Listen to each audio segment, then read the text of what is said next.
चांदनी रात में छेदाइल घूमता है। उसकी उपस्थिति गांव पर एक छाया डालती है। उसके शरीर से एक भयावह फूश फूश की आवाज गूंजती है, जिससे ग्रामीणों में डर बैठ जाता है। बच्चे अपने घरों के अंदर दुबक जाते हैं, जबकि बूढ़े लोग उसे एक शापित आत्मा बताते हैं। छेड़ाइल अपनी पुरानी झोपड़ी में अकेला बैठा है, वैज्ञानिक उपकरणों से घिरा हुआ, अपने प्रयोगों में खोया हुआ है।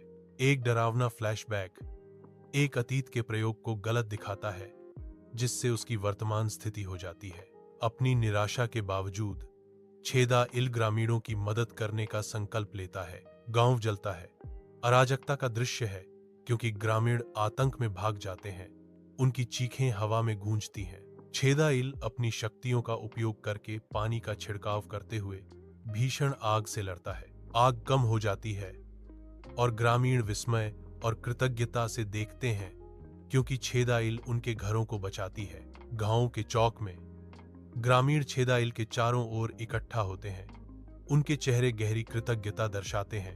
हवा कृतज्ञ आवाजों से गूंजती है, उनके रक्षक के लिए सराहना का एक सिम्फनी। छेड़ाइल खुशी से झूम उठता है। उसका चेहरा खुशी से चमक उठता है, क्योंकि आखिरकार उसे स्वीकार कर लिया जाता है। रामू मंदिर के बाहर बैठा है। उसकी आंखें तेज और चौकस हैं। सिक्के खनकते हैं जैसे लोग गुजरते हैं।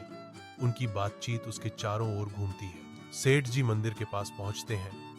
उनकी उपस्थिति ध्यान आकर्षित करती है। सेठ जी दान करते हैं। उनकी उदारता पूरी तरह से प्रदर्शित है। रामू सेठ जी को देखता है। उसका दिमाग प्रभावित करने की योजनाओं से दौड़ रहा है। रामू मंदिर के बाहर खड़ा है।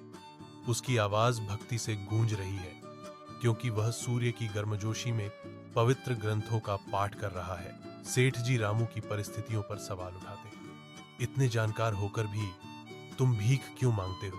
रामू शांत संकल्प के साथ जवाब देता है, मेरे पास ज्ञान है, लेकिन मुझे अवसर नहीं मिला। व्यस्त कार्यालय में सेठ जी रामू को एक प्रस्ताव देते हैं, जिससे उनके उद्यम में एक नया अध्याय शुरू होता है। रामू दृढ़ संकल्प के साथ पद स्वीकार करता है।